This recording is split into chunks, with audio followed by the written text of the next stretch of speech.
सत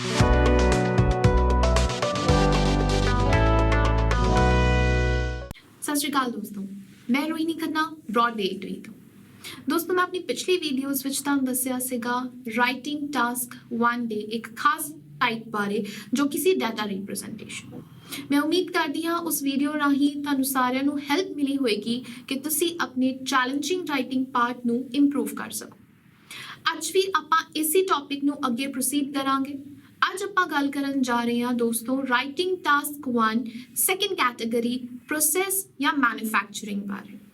ਸੋ ਜਿਨ੍ਹਾਂ ਦੋਸਤਾਂ ਨੂੰ ਕਨਫਿਊਜ਼ਨ ਆਉਂਦੀ ਹੈ writing task 1 process manufacturing flow chart ਜਾਂ ਲਾਈਫ ਸਾਈਕਲ ਨੂੰ ਲੈ ਕੇ, ਤਾਂ ਇਹ ਵੀਡੀਓ ਉਹਨਾਂ ਸਾਰੇ ਬੱਚਿਆਂ ਦੇ ਲਈ ਬਹੁਤ ਜ਼ਰੂਰੀ ਹੈ। ਵੀਡੀਓ ਨੂੰ ਐਂਡ ਤੱਕ ਦੇਖੋ ਤਾਂ ਕਿ ਤੁਸੀਂ ਆਪਣੇ ਡਾਊਟਸ ਨੂੰ ਕਲੀਅਰ ਕਰ ਸਕੋ। ਕੋਈ ਪ੍ਰੋਬਲਮ ਹੋਵੇ ਤਾਂ ਤੁਸੀਂ ਨੀਚੇ ਕਮੈਂਟ ਸੈਕਸ਼ਨ ਵਿੱਚ ਜਾ ਕੇ ਆਪਣਾ ਕਮੈਂਟ ਵੀ ਡ੍ਰੌਪ ਕਰ ਸਕਦੇ ਹੋ ਜਾਂ ਨੀਚੇ ਦਿੱਤੇ ਗਏ ਹੈਲਪਲਾਈਨ ਨੰਬਰ ਤੇ ਤੁਸੀਂ ਕਾਲ ਵੀ ਕਰ ਸਕਦੇ ਹੋ। ਸੋ ਦੋਸਤੋ, ਸਟਾਰਟ ਕਰਦੇ ਹਾਂ ਆਪਣੇ ਅੱਜ ਦੇ ਟੌਪਿਕ ਨੂੰ ਲੈ ਕੇ। ਜਿਵੇਂ ਮੈਂ ਤੁਹਾਨੂੰ ਦੱਸਿਆ ਸੀ ਪਹਿਲਾਂ ਵੀ ਕਿ ਰਾਈਟਿੰਗ ਟਾਸਕ 1 ਦੇ ਵਿੱਚ ਕੁਝ ਸਪੈਸੀਫਿਕ ਕੈਟਾਗਰੀਜ਼ ਹੁੰਦੀਆਂ ਨੇ, ਜਿਵੇਂ ਕਿ data representation, manufacturing and procedure and development. ਅੱਜ ਆਪਾਂ ਸੈਕੰਡ ਟਾਈਪ ਆਫ ਕੈਟਾਗਰੀ ਨੂੰ ਐਕਸਪਲੇਨ ਕਰਾਂਗੇ ਜੋ ਕਿ ਹੈ ਪ੍ਰੋਸੀਜਰ ਐਂਡ ਮੈਨੂਫੈਕਚਰਿੰਗ। ਸੋ ਦੋਸਤੋ, ਸਭ ਤੋਂ ਪਹਿਲਾਂ ਤਾਂ ਮੈਂ ਤੁਹਾਨੂੰ ਇੱਕ ਬਹੁਤ ਇੰਪੋਰਟੈਂਟ ਚੀਜ਼ ਦੱਸੂਗੀ ਇਹਦੇ ਬਾਰੇ, ਜੋ ਕਿ ਹੈ ਟਾਈਪ ਆਫ ਪ੍ਰੋਸੈਸ। ਜੀ ਦੋਸਤੋ, ਬਹੁਤ ਸਾਰੀ ਅਕੈਡਮੀਜ਼ ਦੇ ਵਿੱਚ ਸਿਰਫ ਇੱਕ ਬਰੀਫ ਓਵਰਵਿਊ ਦਿੱਤਾ ਜਾਂਦਾ ਹੈ ਕਿ ਪ੍ਰੋਸੈਸ ਕੀ ਚੀਜ਼ ਹੈ, ਬਟ ਮੈਂ ਤੁਹਾਨੂੰ ਸਭ ਤੋਂ ਪਹਿਲਾਂ ਇਹ ਡਾਊਟ ਕਲੀਅਰ ਕਰਨਾ ਚਾਹੂੰਗੀ ਕਿ ਪ੍ਰੋਸੈਸ ਕਿੰਨੇ ਤਰੀਕੇ ਦੇ ਹੁੰਦੇ ਆ। ਪ੍ਰੋਸੈਸ ਬੇਸਿਕਲੀ ਦੋ ਤਰੀਕੇ ਦੇ ਹੁੰਦੇ ਆ। ਸਭ ਤੋਂ ਪਹਿਲਾਂ linear process chart and second cyclic. So linear and cyclic ਦੇ ਵਿੱਚ ਡਿਫਰੈਂਸ ਕੀ ਹੈ, ਇਹ ਵੀ ਜਾਣਨਾ ਬਹੁਤ ਜ਼ਰੂਰੀ ਹੋਏਗਾ।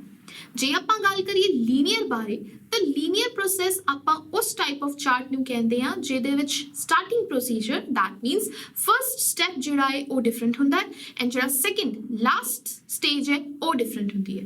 ਫੋਰ ਐਗਜ਼ਾਮਪਲ, ਜੇ ਮਿਲਕ ਮੈਨੂਫੈਕਚਰਿੰਗ ਦੀ ਆਪਾਂ ਗੱਲ ਕਰੀਏ ਤੇ ਉਹਦੇ ਵਿੱਚ ਫਰਸਟ ਸਟੈਪ ਹੈ cow grazing, where cows are sent for grazing. ਜੇ ਮੈਂ ਗੱਲ ਕਰਾਂ ਇਹਦੇ ਲਾਸਟ ਸਟੈਪ ਦੀ, ਤੇ ਇਹਦਾ ਲਾਸਟ ਸਟੈਪ ਹੋ ਸਕਦਾ ਹੈ milk products are dispatched to the market for further supply. So ਇਹਦੇ ਵਿੱਚ ਤੁਸੀਂ ਇੱਕ ਚੀਜ਼ ਨੋਟਿਸ ਕਰੋਗੇ ਕਿ ਬੇਸਿਕਲੀ ਕੁਝ ਵੱਖਰੇ ਸਟੇजेस, ਕੁਝ ਵੱਖਰੇ ਸਟੈਪਸ ਹੁੰਦੇ ਨੇ ਜਿਨ੍ਹਾਂ ਨੂੰ ਪੂਰਾ ਕਰਨ ਦੇ ਲਈ ਹਰ ਇੱਕ ਸਟੈਪ ਦਾ ਹੋਣਾ ਬਹੁਤ ਜ਼ਰੂਰੀ ਹੈ। ਉਹਨੂੰ ਆਪਾਂ ਕਹਿੰਦੇ ਆ ਲੀਨੀਅਰ। ਦੈਟ ਮੀਨਸ ਉਹਦਾ ਸਟਾਰਟਿੰਗ ਪੁਆਇੰਟ ਕੁਝ ਹੋਰ ਹੈ ਐਂਡ ਉਹਦੀ ਐਂਡਿੰਗ ਪੁਆਇੰਟ ਕੁਝ ਹੋਰ ਹੈ। ਜੇ ਇਸ ਤੋਂ ਇਲਾਵਾ ਮੈਂ ਗੱਲ ਕਰਾਂ ਸੈਕੰਡ ਟਾਈਪ ਆਫ ਪ੍ਰੋਸੈਸ ਦੀ, ਤਾਂ ਉਹਦੇ ਵਿੱਚ ਲਾਈਫ ਸਾਈਕਲ ਹੁੰਦਾ ਹੈ। ਲਾਈਫ ਸਾਈਕਲ ਮੀਨਸ ਕੋਈ ਐਸੀ ਚੀਜ਼ ਜੋ ਕੰਟੀਨਿਊਟੀ ਵਿੱਚ ਚਲਦੀ ਆ ਰਹੀ ਹੈ। ਦੈਟ ਮੀਨਸ ਫਰਸਟ ਸਟੈਪ ਤੋਂ ਸ਼ੁਰੂ ਹੋ ਕੇ ਉਸ ਪ੍ਰੋਸੈਸ ਦਾ ਕੰਪਲੀਸ਼ਨ ਜਿਹੜਾ ਹੈ ਉਹ ਸੇਮ ਸਟੈਪ ਤੇ ਆ ਕੇ ਖਤਮ ਹੁੰਦਾ ਹੈ ਐਂਡ ਆਫਟਰ ਦੈਟ ਉਹ ਦੁਬਾਰਾ ਸਾਈਕਲ ਚੱਲਣਾ ਸ਼ੁਰੂ ਹੋ ਜਾਂਦਾ ਹੈ। ਉਹਨੂੰ ਆਪਾਂ ਕਹਿੰਦੇ ਆ ਲਾਈਫ ਸਾਈਕਲ। ਇੱਕ ਸੈਕੰਡ ਡਿਫਰੈਂਸ ਦੋਸਤੋ ਜਿਹੜਾ ਪ੍ਰੋਸੈਸ ਨੂੰ ਗ੍ਰਾਫ ਤੇ ਚਾਰਟ ਦੇ ਨਾਲ ਡਿਫਰੈਂਟ ਰੱਖਦਾ ਹੈ, ਉਹ ਹੈ ਉਹਦੀ ਸੈਂਟੈਂਸ ਫਾਰਮੇਸ਼ਨ।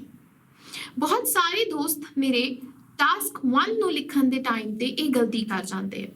ਟਾਸਕ 1 ਪ੍ਰੋਸੈਸ ਲਿਖਦੇ ਟਾਈਮ ਸਿਰਫ ਇਸ ਚੀਜ਼ ਦਾ ਖਿਆਲ ਰੱਖਣਾ ਹੈ ਕਿ ਤੁਸੀਂ ਸੈਂਟੈਂਸਸ ਨੂੰ ਪੈਸਿਵ ਵੌਇਸ ਦੇ ਵਿੱਚ ਲਿਖੋਗੇ। That means is plus are plus third form of verb।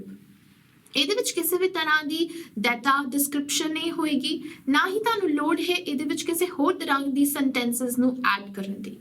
ਸੋ ਦੋਸਤੋ, ਇਹ ਸੀ ਮੇਰਾ ਅੱਜ ਦਾ ਟੌਪਿਕ ਜੋ ਕਿ ਬੇਸਡ ਹੈ ਪ੍ਰੋਸੈਸ ਨੂੰ ਲੈ ਕੇ, ਮੈਨੂਫੈਕਚਰਿੰਗ ਨੂੰ ਲੈ ਕੇ।